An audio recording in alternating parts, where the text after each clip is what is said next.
வணக்கம். சென்னையை சார்ந்த தன்னார்வ தொண்டு நிறுவனத்தினால் தமிழகத்தில் அரசு துறையில் தற்போது பறந்து விரிந்து உள்ள லஞ்ச லாவண்யத்தை தமிழக மக்கள் என்ன நினைக்கிறார்கள், இந்த அவலமான நிலைக்கு தீர்வு என்ன என்பதை குறித்து தமிழக மக்கள் என்ன ஓட்டங்கள் என்ன என்பதை அறிந்து கொள்வதற்காக தமிழகம் எங்கிலும் ஒரு கருத்தாய்வு நடத்தப்பட்டது. அந்த கருத்தாய்வின் முடிவின் தொகுப்பினை தங்களுக்கு அர்ப்பணிக்கிறோம்.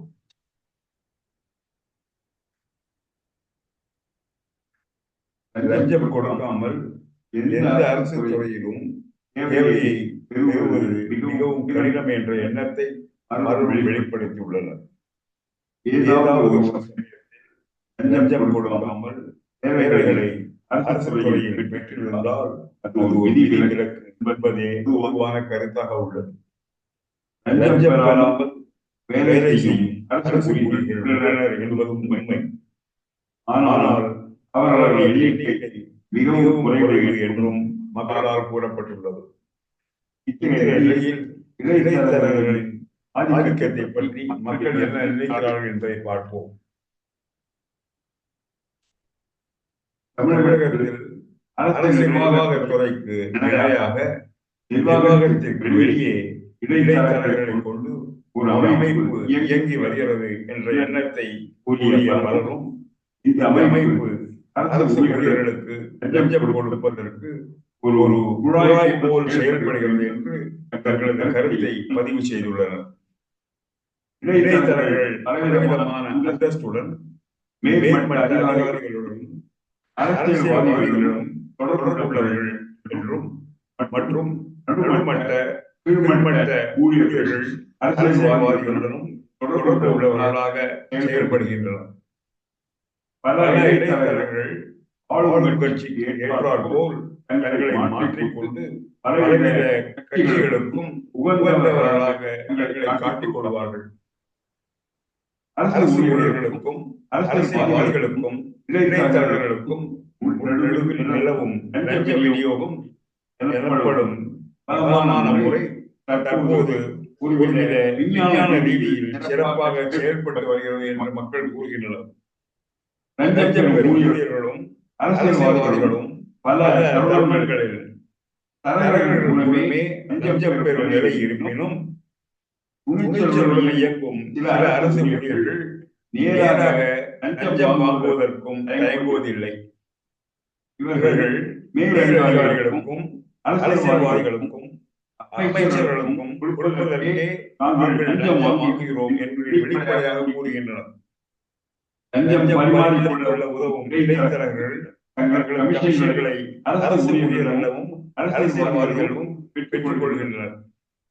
இவர்கள் எல்லாம் மனசாட்சியை அடகு வைத்துவிட்டு தமிழகத்தின் நலனுக்காக செயல்படும் ஒரு கூட்டம். ஊழல் கண்காணிப்பு துறையை பற்றி மக்கள் என்ன நினைக்கிறார்கள் என்று பார்ப்போம். தமிழக அரசு ஊழல் தடுப்பு மற்றும் கண்காணிப்பு துறை இயக்கி வருகிறது. இந்த அமைப்பு தாங்களே தங்களது முயற்சியை கொண்டு லஞ்ச ஊழல் வேறு வழிகளை கண்டுபிடித்து கைது செய்வது மிகவும் குறைவாகவே உள்ளது. எப்போதாவது பதிவுத்துறை, வட்டார போக்குவரத்து அலுவலகங்கள் போன்ற துறைகளில் சோதனை நடத்தி விளம்பரப்படுத்தி ஊழல் பரவலாக உள்ள நிலையிலும் இத்தகைய சோதனைகள் மிகவும் குறைவாகவே உள்ளது. பாதிக்கப்பட்ட மக்களிடமிருந்து கண்காணிப்பு துறைக்கு புகார் வந்தால் அவர்களிடம் சில கரன்சி நோட்டுகளை கொடுத்து கரன்சி நோட்டை கொடுக்க கூறி பின்னால் ஒளிந்திருந்து லஞ்சம் பெறும் ஊழியர்களை பிடிக்கும் நிலையையும் காண்கின்றோம்.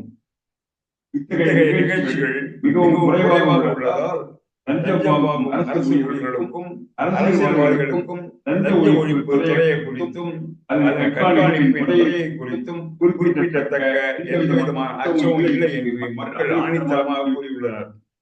மேலும் லஞ்ச ஊழல் குறித்து புகார் அளிப்பவர்கள் அடையாளம் மறைக்கப்படாமல் உள்ளதால் புகார் கொடுப்பவர்களுக்கும் தாங்கள் பலவிதத்தில் லஞ்ச பேர்வழிகளால் தாக்கப்படுவோமோ என்று அஞ்சி நடுங்குகின்றனர். இத்தகைய நிலையில் குற்றம் செய்வர்களுக்கு என்ன தண்டனை என்பதை குறித்து மக்கள் என்ன கூறுகிறார்கள் என்று பார்ப்போம்.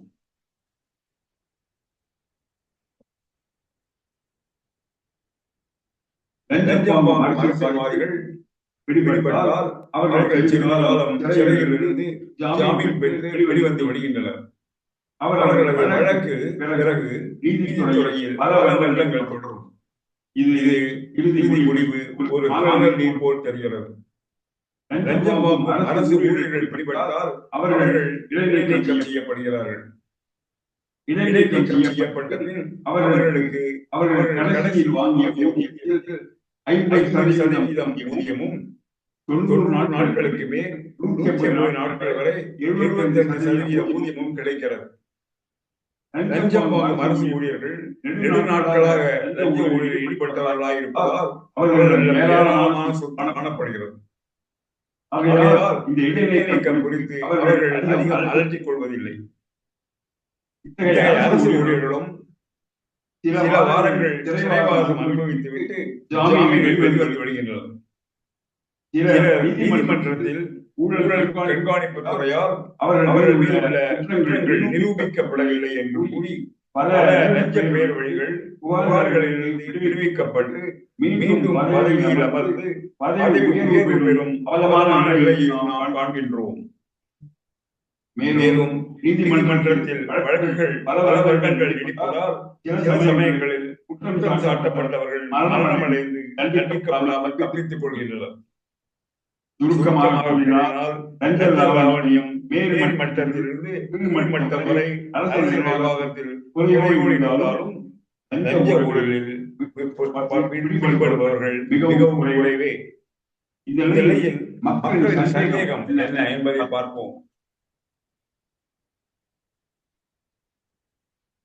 சமீப காலங்களில் தற்போதுள்ள அமைச்சர்கள், முன் பதவியில் உள்ள அமைச்சர்கள், மூத்த அதிகாரிகள் வீட்டிலும் அலுவலகங்களிலும் அமலாக்கத்துறை சோதனை நடத்தி கோடிக்கணக்கான ரூபாயை கண்டுபிடித்ததாக அறிவித்துள்ளது. குற்றம் சாட்டப்பட்டவர்கள் இதை மறுத்தாலும் சில அரசியல்வாதிகளின் அதிகாரிகளின் பல வருடங்களுக்கு முன்பு அவர்களின் பொருளாதார நிலையையும் தற்போதுள்ள அவரது பொருளாதார நிலையையும் ஒப்பிட்டு பார்க்கும் போது அவர்கள் பெருந்தளவில் லஞ்சம் வாங்கியவர்கள் என்றே மக்கள் எண்ணுகின்றனர். இந்த நிலையில் மக்களின் மன ஓட்டம் ஒரு வெறுப்பு நிலையை காண்பது மக்கள் கூறுவதை பார்ப்போம். சில உயர் அதிகாரிகளும் மந்திரிகளும் லஞ்ச ஊழலில் ஈடுபட்டவர்கள் என்று குற்றம் சாட்டப்பட்டவர்கள் நிலையை காணும்போது பொதுமக்களுக்கு லஞ்சம் இல்லாத அரசு நிர்வாகம் எட்டாக்கணியாகவும் இல்லாததாகவும் தோன்றுகிறது.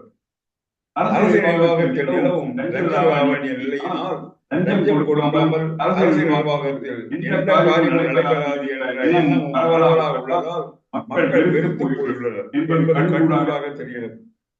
இந்த நிலையில் லஞ்சம் பெறும் அரசு ஊழியர்களும் அரசியல்வாதிகளும் மற்றும் வேறு வழி என்று லஞ்சம் கொடுக்கும் மக்களும் ஒரே தட்டில் பார்க்கப்படும் நிலையும் ஏற்பட்டுள்ளது. இந்த நிலையில் எந்த அளவில் லஞ்சம் இருப்பது ஏன் என்று மக்கள் கருத்தை பார்ப்போம்.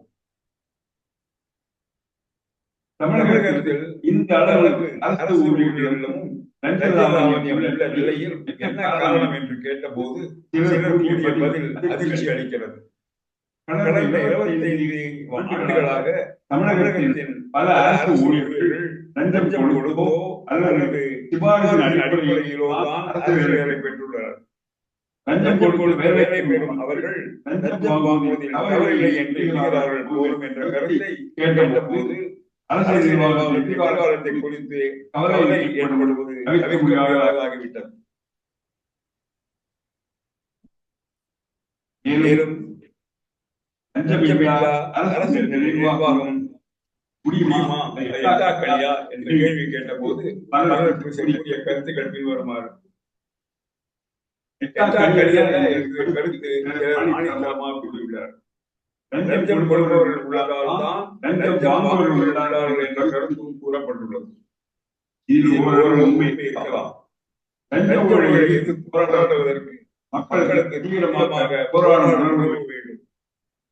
தமிழகத்தில் ஒவ்வொரு மாவட்டத்திலும் சுமார் 500 நபர்கள் எந்த காரணம் கொண்டும் எந்த சூழ்நிலையிலும் லஞ்சம் கொடுக்கவும் மாட்டோம், லஞ்சம் வாங்கவும் மாட்டோம் என்ற உறுதியுடன் ஒரு குழுவாக தங்களை பிரகடனப்படுத்திக் கொள்ள வேண்டும். இந்த குழுவை பற்றி மக்கள் அறிய வேண்டும். லஞ்சம் கொடுக்கும் நிலைக்கு தள்ளப்படுபவர்களுக்கு இந்த குழு ஒரு தன்னம்பிக்கையை ஏற்படுத்தி முன்னுதாரணமாக அமையும். இத்தகைய லஞ்சத்தை எதிர்த்து போராடும் மாதிரி மனிதர்களால் லஞ்ச எதிர்ப்பு இயக்கம் ஒரு சங்கிலி போல் தொடர்ந்து நீளும் என்பதே மக்களின் எதிர்பார்ப்பு. லஞ்ச எதிர்ப்பு குரல்களுக்கு ஒரு முன்னுதாரணமாக ஒவ்வொருவரும் தங்களை நிலைப்படுத்திக் கொண்டால் பிரமிக்கத்தக்க மாற்றங்கள் ஏற்படும் என்பதில் ஐயமில்லை என்று மக்கள் கூறுகின்றனர். இத்தகைய மாதிரி மனிதர்கள் தான் தமிழகத்திற்கு அத்தியாவசியமான தேவை. இந்த மேற்கண்ட கருத்துக்களையும் மக்களின் எண்ண ஓட்டங்களையும் எல்லோரிடம் பகிர்ந்து கொண்டு லஞ்ச ஊழல் எதிர்ப்பு இயக்கத்திற்கு ஆதரவு கொடுத்து பங்கு பெற வேண்டியது நமது தலையாய கடமை. ஒவ்வொரு மக்களும் இதை செய்ய வேண்டியது மிகவும் அவசியம். இது காலத்தின் கட்டாயம். நன்றி, வணக்கம்.